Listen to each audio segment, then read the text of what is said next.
Hey, gun people and horsey people. I think I'll post this on both my channels. So, happy Thanksgiving.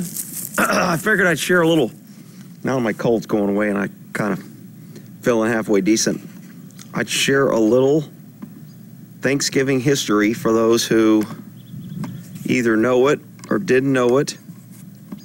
And just do a little Thanksgiving thingy for the horses out here eating and Texas sunrise. So happy Thanksgiving.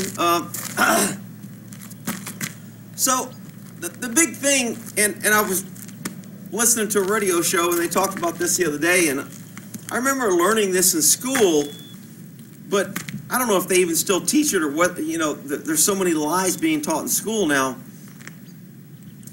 The first Thanksgiving, or what was traditionally the Thanksgiving for America, and I've got some viewers from overseas, so they may not know about Thanksgiving, but so William Bradford led the mission on the Mayflower to come over here in 1620, and I think it took 66 days. And the story most people tell is they came over here, they didn't know, and the Indians kind of came and showed them how to hunt and fish, and they shared food, and they called that Thanksgiving. But a big part of that story that's left out on how America was, I guess, developed into freedom is the people. I think there was 102 people on the ship on the Mayflower, and half of them died in the first year when they landed. So they came across here, and a lot of it was religious freedom. They wanted to practice their Christian faith, and they were being suppressed throughout other countries, and they wanted to find a new land where they could practice their faith. And because they were faith-driven with the Bible and stuff, they believed in sharing and giving and loving and all the other stuff. So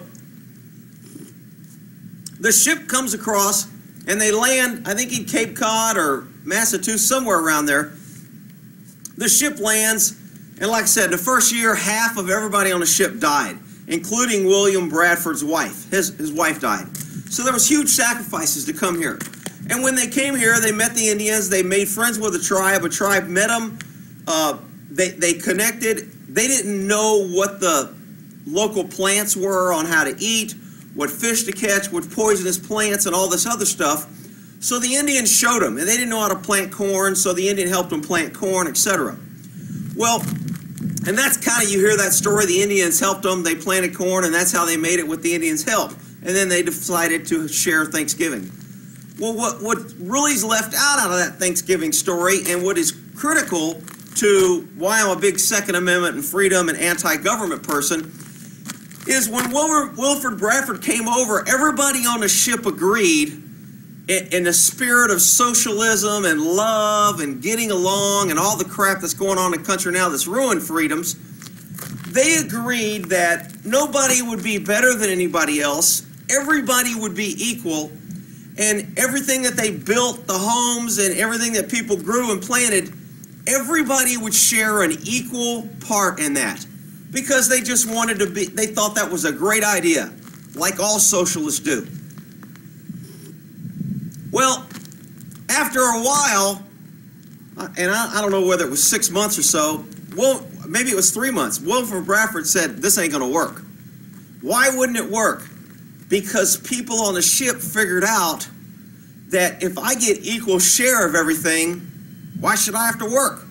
So you had lazy people sitting around doing nothing, taken from other people who were working hard, and the people working hard were having to give away all their stuff they worked hard for the people sitting down doing nothing. So he saw, in his brilliance, which is good, he caught the clue, he saw that, you know what, this ain't going to work. If we make everything free and we give everybody things equal, nobody's going to want to work, and the people that work aren't going to want to work very hard or aren't going to want to produce because they got to give away everything they work for to the people that ain't working. So he stopped that and he said, look, we're going to have individual rights. If you work hard and you produce more and you want a bigger house, you can have a bigger house. If you want to grow more crops and you want to sell and trade those crops so you can have more firewood or more food or trade, he goes, you're going to earn what you earn and you get to do with it what you want. And that's how this country started. That's how it prospered into the greatest, richest country in the world, was through freedom and individual taking responsibility for themselves. And no matter where country you go to, it always turns into liberal left, love, socialism. Everybody should be equal. It's not fair that this guy has a nice home and this person has nothing. And I'm telling you, it doesn't work. It didn't work on the first Thanksgiving. When they changed it, the reason the first Thanksgiving happened is when Wilford Bradford goes, no, you're going to keep what you work. And if you want something from somebody, you're going to have to pay them or trade, or you're going to have to go develop something. So not everybody gives everything away free. They stopped socialism. And because of that, everything flourished. People worked harder. People wanted to have bigger homes. People wanted more. They worked more. They invested more into planting crops. And they had all these crops. They were able to pay back their debt to the people that funded this mission, because there was people they got money from to fund the Mayflower to come over. They were able to pay back that debt, and they had all this extra food. So what did they do? They go, you know what? The Indians helped us out. They showed us how to plant. We should share this with our brothers. And they had their first Thanksgiving because people worked harder, because they got to keep what they worked, and they were able to live better, and they were able to decide for themselves when they wanted to give and share, and not have the government or someone else tell them, oh no, everything's equal, we got to take it away. Great history lesson there. It's a great morning here in Texas. My horses are eating. Happy Thanksgiving to all of you. Hopefully you'll research Thanksgiving and learn the truth about why socialism always fails, and why government and giving people stuff for free and not holding them accountable for their own actions never works out. It only creates a lazy bunch of entitled crybabies. All right, we'll end that there.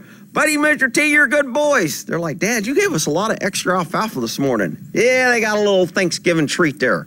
All right, we'll end that there.